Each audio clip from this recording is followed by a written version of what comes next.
Assalamualaikum warahmatullahi wabarakatuh. Pada kesempatan kali ini saya akan mencoba menyampaikan mengenai penyusunan bahan pidato atau ceramah atau presentasi untuk dupak jabatan fungsional analis kebijakan. Jadi berdasarkan pengalaman saya, bahan presentasi ini merupakan suatu satuan hasil pekerjaan yang relatif paling sederhana, paling mudah untuk dikerjakan, namun demikian bisa menghasilkan poin yang sangat besar. Jadi bahan pidato atau ceramah atau presentasi ini masuk ke dalam karya tulis kedinasan, yang artinya dalam penyusunannya harus berdasarkan disposisi atau arahan dari pimpinan. Selanjutnya, bahan pidato atau ceramah atau presentasi ini merupakan bahan atau materi tertulis tentang kebijakan yang disiapkan oleh analis kebijakan untuk pidato atau ceramah atau presentasi. Ini menurut Perkalan nomor 14 tahun 2016. Dengan catatannya di sini adalah bahan tersebut dibuat untuk pimpinan gitu ya. Jadi ada disposisi dari atasan siapkan bahan seperti itu. Nah, ini kita ngerjakan, artinya bukan buat kita sendiri, tapi untuk pimpinan. Kemudian yang kedua, karena kita konteksnya adalah sebagai analis kebijakan, maka bahan yang kita susun di sini adalah yang temanya adalah terkait kebijakan. Jadi kalau kita misalnya diminta untuk menyusun bahan presentasi untuk tema-tema yang tidak terkait kebijakan, maka akan sulit bagi kita untuk mengklaim itu sebagai dupak untuk analis kebijakan. Jadi yang dimaksud di sini adalah yang temanya adalah terkait kebijakan. Nah, selanjutnya apa sih keunggulan dari bahan pidato atau ceramah atau presentasi ini? Yang pertama yaitu sering dikerjakan. Jadi kita tentunya sering diminta pimpinan untuk menyiapkan bahan tersebut ya, bisa seminggu sekali atau seminggu 2 kali dan sebagainya gitu. Jadi tentunya akan sangat mudah bagi kita untuk mengumpulkan satuan hasil tersebut. Selanjutnya sederhana gitu. Jadi artinya karena kita sering mengerjakan, sering diminta untuk mengerjakan hal tersebut, tentunya kita sudah paham lah terkait bahan presentasi ini, sehingga ini relatif lebih mudah kita kerjakan dibandingkan ya katakanlah untuk membuat laporan hasil pemantauan atau laporan hasil evaluasi yang penyusunannya itu relatif lebih kompleks gitu ya. Sedangkan ini simple. Selanjutnya, bukti dukungnya itu mudah dikumpulkan. Jadi ada beberapa satuan hasil pekerjaan itu yang sebetulnya mengerjakannya mudah, tapi ternyata bukti dukung yang diminta itu sangat kompleks, sangat banyak sehingga sulit untuk kita kumpulkan gitu. Nah, sedangkan di sini buktinya itu sangat simpel, bukti dukungnya. Nanti akan kita bahas lebih jauh. Selanjutnya adalah poinnya ini relatif besar gitu. Jadi poinnya adalah maksimal 5 poin itu. Jadi dibayangkan dengan satu hasil pekerjaan saja, kalau kita bisa menyusun katakanlah 4, 5 dikali 4 adalah 20 poin. Sedangkan jumlah poin maksimal untuk analis kebijakan pertama itu hanya 18 poin begitu. Jadi ini sudah melebihi sebetulnya. Nah, selanjutnya apa saja indikator penilaian dari bahan pidato atau bahan ceramah atau bahan presentasi ini? Jadi terbagi menjadi dua, yaitu kompleksitas, di mana di sini poinnya maksimal 2,5 ya, 2,5. Kemudian yang poin yang kedua adalah kemanfaatan gitu. Jadi ini poinnya maksimal 2,5. Jadi di sini kompleksitas itu terbagi menjadi dua, keluasan cakupan.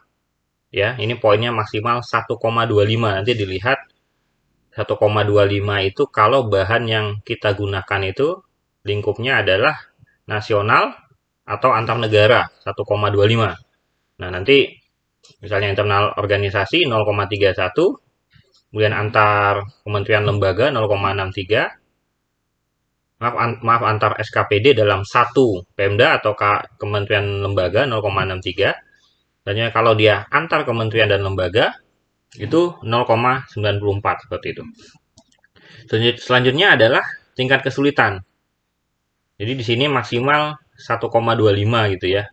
Jadi dilihat adalah kepatutan isi, jadi masalahnya, kemudian analisis dan kesimpulannya jelas, kemudian penggunaan bahasa ringkas dan menarik seperti itu. Nah, di sini yang perlu kita perhatikan adalah sebagus-bagusnya bahan yang kita gunakan itu, kalau ternyata tidak digunakan oleh pimpinan gitu ya, dalam dia nanti pidato atau dia ceramah atau dia presentasi, maka poin maksimal kita hanya 2,5. Nah, makanya di sini kemanfaatan itu sangat penting gitu. Jadi kalau ternyata bahan tersebut digunakan sebagai bahan pidato atau ceramah atau presentasi oleh pimpinan, maka kita akan mendapatkan poin tambahan 2,5. Jadi maksimal 5 seperti ini. Dan ini relatif lebih mudah dibandingkan satuan hasil pekerjaan lain. Katakanlah misalnya telaan staff itu kita mendapatkan poin maksimal kemanfaatan kalau telaan staff yang kita gunakan itu akan digunakan pimpinan sebagai dasar pengambilan kebijakan gitu ya. Tentunya akan lebih susah. Sedangkan kalau di sini kan yang dilihat hanya apakah itu digunakan sebagai bahan pimpinan itu dalam dia melakukan pidato atau ceramah atau presentasi seperti itu. Tentunya ini lebih mudah unsur kemanfaatannya. Nah, selanjutnya bukti apa saja yang diperlukan. Jadi ini yang pertama adalah undangan rapat atau kegiatan yang terkait penyusunan. Jadi undangannya, acaranya apa, di situ jelas ya, harus ada. Kemudian yang kedua adalah bahan pidato atau ceramah atau presentasi ini yang kita susun.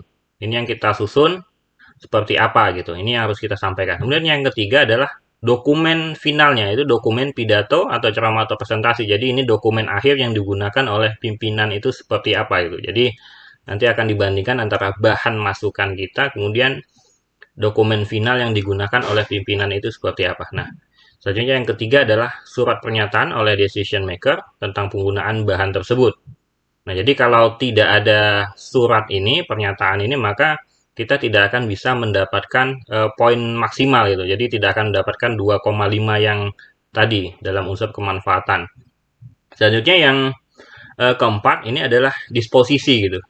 Jadi walaupun ini sebetulnya tidak tertulis secara eksplisit di dalam perkalan terkait bukti penyampaian ini, tapi tentunya karena ini adalah karya tulis kedinasan, maka kita mengerjakannya berdasarkan disposisi atau arahan dari pimpinan seperti itu. Sehingga ini perlu untuk kita lampirkan gitu ya, untuk penguat kita dalam menyampaikan bukti pengerjaan bahan presentasi tersebut.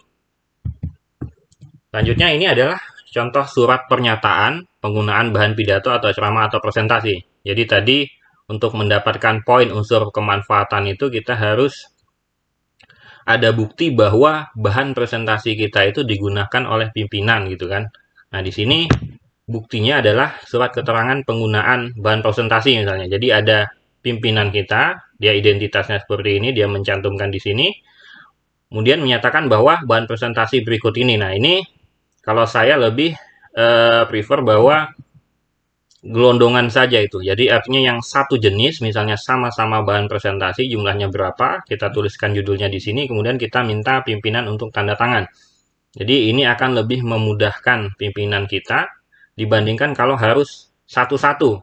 Jadi misalnya satu bahan presentasi, dia tanda tangan satu, bikin surat pernyataan satu, tentunya akan sangat merepotkan beliau. Jadi menurut saya akan lebih mudah kalau dibikin seperti ini gitu, satu surat untuk bahan atau jenis satuan hasil pekerjaan yang sama gitu.